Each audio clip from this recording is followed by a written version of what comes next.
Mnogobrojna publika voli baku Praseta. Međutim, uvijek postoje i oni koji ga mrze.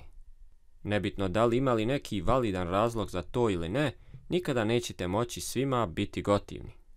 Baka je recimo prozivao mnogo ljudi u svojoj karijeri, imao je mnogo drama. To mu je donijelo mnogo popularnosti, pogotovo ukoliko je izašao kao pobjednik iz svih tih rasprava. Imao je dobru taktiku i zbog toga je postao najpopularniji YouTuber na našim prostorima.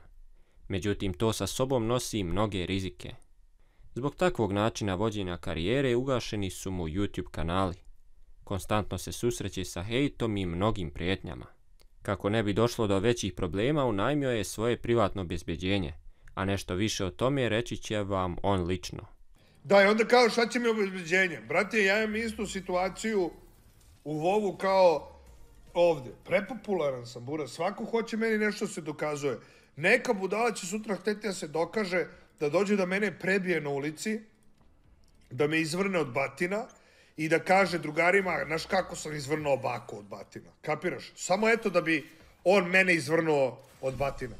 Ja da bih sprečio to, ja lepo platim obezbeđenje i onda taj lik dođe, razumeš mene, da izvrne od batina i ovi njemu staje, brate, i on čovjek, ja ne znam šta će da radi. Buraz, bolje sprečiti nego lečiti, vrlo prosto. Pa neko mi dođe s nožekanjom, buraz, i šta sam ja uradio? Što kaže, brate, ovaj Đakić, brate, ja ću, kaže, on će me izbode.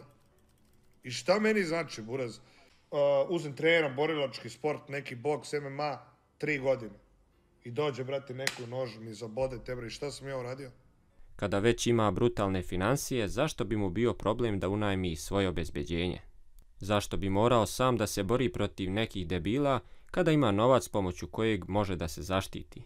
Ovo je apsolutno pametan potez od njega, jer zasigurno ne želi da neka budala sa nožem od njega napravi invalida. Naravno da skoro niko ne može biti zaštićen od metka, ali od nekih standardnih budala itekako može. Mislim da je pametno postupio što je unajmio svoje obezbeđenje. Vi ako imate svoje mišljenje, napišite ga u komentarima ispod. Do sljedećeg gledanja imate pozdrav od Nedatora. Ćao!